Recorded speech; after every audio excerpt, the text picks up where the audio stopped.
चालबाज बहू। लुधियाना की रीटा की जिंदगी बड़े ही मजे से गुजर रही थी। आस पड़ोस से लेकर नाती रिश्तेदार सभी रीटा को बड़ा मानते थे। वो सबकी पसंद नापसंद का ख्याल रखती। अरे बहन, ये लो कढ़ी बनाई थी मैंने। सोचा तुम बीमार हो तो तुम्हारे घर के लिए भी बना दी, खा लेना। सभी रीटा की तारीफ करते हैं। रीटा की ममेरी बहन कहती है, रीटा, तुम्हारा लड़का तो बहुत बड़ा हो गया है, उसकी शादी की नहीं सोची? सोच तो रही हूं, लेकिन ऐसे लड़के से कौन शादी करेगा जो कमाता धमाता ही नहीं है। ये तो है।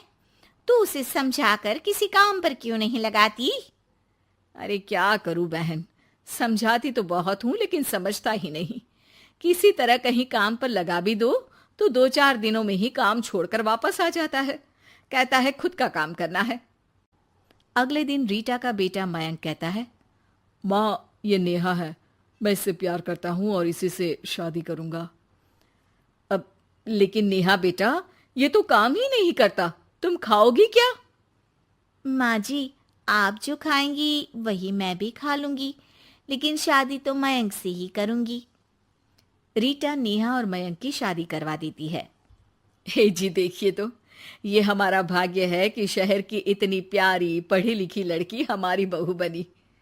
हाँ रीटा, सही बोल रही हो, वरना कौन बिना काम धाम के लड़के से शादी करता है। नेहा सारा दिन घर में रहती और सास को देख देख कर जलती कुड़ती रहती। अरे नेहा, तू तो बहुत लक्की है जो इतनी अच्छी सास मिली, माँ की तरह तेरा ख्याल रखती है। नेहा बिना मन के हंसकर निकल जाती है। आए दिन नेहा को उसकी सास की तारीफ सुनने को मिलती। मयंक, तुम्हारी मम्मी बहुत चालाक है, सबको सम्मोहित करके रखी हुई है। कोई मुझसे पूछे कितनी झूठी औरत है तुम्हारी माँ। अच्छा, कैसी, क्या झूठ बोल रही थी? अरे जिसे देखो वो कहता है तुम किस्मत वाली हो कि अच्छी सास मिली। क्या तुम लोग किस्मत वाले नहीं हो जो मैं मिली तुम लोगों को? अरे लेकिन यार, तुम्हें तो कोई जानता नहीं ना। तुम्हें तो लोगों को समझाना पड़ेगा कि तुम भी उतनी ही अच्छी हो जितनी की माँ है। उतनी? ना जी ना, मैं तो उनसे कहीं ज्यादा समझदार और गुणी हूँ। नेहा अपनी माँ को फोन कर सारी बात बताती है। अरे देख, तुझे सबके सामने अपनी सास को गलत साबित करना होगा।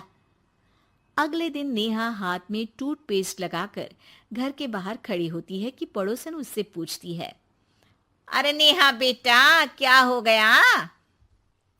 ताई, क्या बोलूं मैं? मेरी सास से मत कहना ताई जी, मेरी सास ने गुस्से से जला दिया। मैं नहीं मानती, रीटा तो बड़ी ही भली औरत है।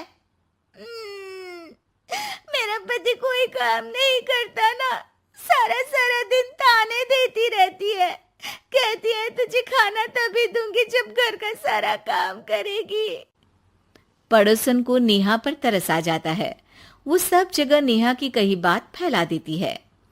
एक पड़ोसन दूसरी से कहती है, रीटा तो बड़ी ही खराब औरत निकली। हाँ हाँ, देखो तो कैसे बहू पर जुल्म करती है। नेहा के घर रीटा की भाभी आती है। अरे मामी जी नमस्ते, कैसी हैं आप? मैं तो ठीक हूँ बेटा। कहाँ है रीटा? घर में नहीं है क्या? उसे तो मैंने कहा था कि मैं आ रही हूँ। अब क्या बताऊँ मामी जी, मुझे तो डॉक्टर के पास जाना था, लेकिन फिर भी मैं रुकी कि आपको घर आना है। मम्मी जी को तो कोई फिक्र ही नहीं है। तभी तो देखिए ना कि पता था आप आने वाली है, फिर भी चली गई घूमने। अरे ये तो बुरी बात है। अच्छा नेहा, मैं जा रही हूँ। रीटा आए तो बोल देना कि भाभी नाराज होकर चली गई हैं। रीटा वापस आती है तो उसे भाभी नहीं मिलती। अरे नेहा, तूने रोका नहीं मामी को? बोला नहीं कि मंदिर गई हूं मैं? अरे मम्मी जी, मैंने तो उन्हें बोला कि आप बस आ ही रही हैं, लेकिन वो नहीं मानी और चली गई। मामी भी सभी रिश्तेदारों में रीटा की बुराई फैला देती है। अब जो रीटा सबकी लाडली हुआ करती थी, वो सबकी आंख में खटकने लगी। रीटा को समझ नहीं आता था कि जो पड़ोसी उसे हमेशा प्यार से बुलाते थे, वो उसके सामने आते ही दरवाजा क्यों बंद कर देते हैं। जो रिश्तेदार उसे इतना प्यार करते थे, वो उसे अब फोन तक नहीं करते। एक दिन रीटा के पास उसकी भाभी का फोन आता है। तू तो बड़ी हो गई रीटा। अरे ना भाभी ना, तुम तो माँ जैसी हो मेरे लिए, मायका तुमसे ही तो है। लेकिन तुम भी पता नहीं क्यों नाराज हो मुझसे। रीटा को उसकी भाभी सारी बात बताती है। रीटा उसे समझाती है कि कैसे वो नेहा बहू को बताकर वहां से गई थी। दोनों के बीच गिला शिकवा खत्म हो जाता है। रीटा समझ जाती है कि नेहा ने ही उसकी बुराई पड़ोसियों से भी की होगी। रीटा सबके घर जाकर बात करती है, जहां उसे पता चलता है कि नेहा ने ढेर सारी झूठी बातें कर रखी है। रीटा सोच लेती है कि वो नेहा को सबक सिखाकर ही रहेगी। नेहा, तेरे ससुर जी रिटायर हो रहे हैं, तो अब तू और मयंक कहीं और घर देख लो। अरे कैसी बातें कर रही हैं सासू माँ, ये तो कोई काम नहीं करते, हम कहाँ जाएंगे। तभी वो पड़ोसन आ जाती है। अरे नेहा, अच्छा ही तो है, तेरी ऐसी सास से छुटकारा मिल रहा है जो तुझे बात बात पर जला देती थी ना। घर जरा जल्दी खाली कर देना नेहा, मयंक से भी बोल देना। नेहा को समझ आ जाता है कि सास को सब पता चल गया है। वो उसकी पैर पकड़ लेती है।